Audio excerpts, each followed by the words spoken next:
Malaysia belum jera, TNI ancam jiran peringatan terakhir sebelum tindakan mematikan diambil.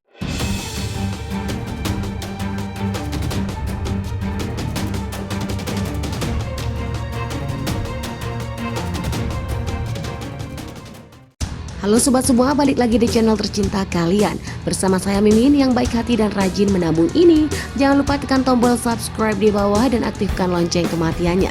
Oke, dan tanpa basa-basi langsung saja cus ke videonya. Pada tahun-tahun terakhir terdapat beberapa kasus gangguan yang terjadi antara Malaysia dan Indonesia.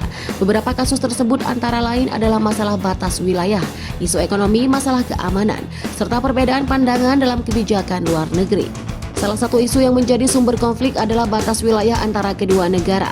Beberapa permasalahan terjadi karena adanya klaim yang saling bertentangan seperti masalah perbatasan di wilayah Ambalat dan Legitan.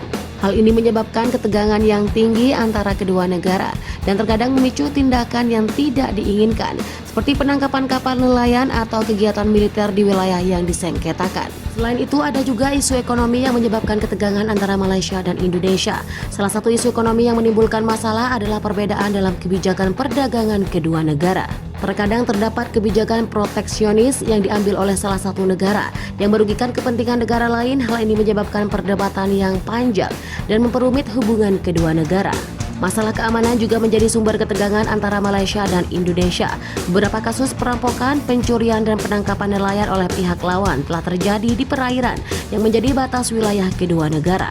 Selain itu, terdapat juga kasus pembajakan kapal dan terorisme yang mengancam keamanan kawasan.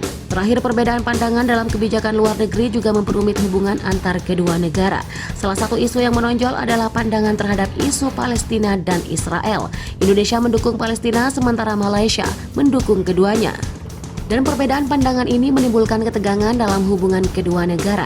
Konflik Indonesia dengan Malaysia kembali memanas. Konflik antara Malaysia dan Indonesia telah berlangsung selama beberapa dekade yang terjadi karena berbagai faktor, seperti klaim teritorial, masalah perbatasan dan sengketa mengenai wilayah perairan. Salah satu sengketa terbesar antara Malaysia dan Indonesia adalah mengenai wilayah perairan Ambalat yang kaya akan sumber daya alam. Kedua negara mengklaim wilayah ini sebagai miliknya sendiri dan telah terjadi ketegangan dan konflik terkait hal ini. Selain itu terdapat juga masalah terkait hak kepemilikan atau pulau-pulau di sekitar wilayah perbatasan kedua negara. Meskipun kedua negara telah melakukan berbagai upaya untuk menyelesaikan sengketa ini, seperti melalui dialog dan diplomasi, konflik masih terus berlanjut. Hingga saat ini, namun kedua negara memiliki hubungan yang penting dalam bidang ekonomi dan politik, sehingga penting untuk terus berupaya menyelesaikan konflik dengan cara damai, dengan menghormati hak masing-masing negara. Gimana nih menurut Sobat Mimin semua? Silahkan komentar di bawah ini. Mimin pamit, jangan lupa like, comment, dan subscribe ya, biar kalian tidak ketinggalan video baru dari Mimin. Dadah!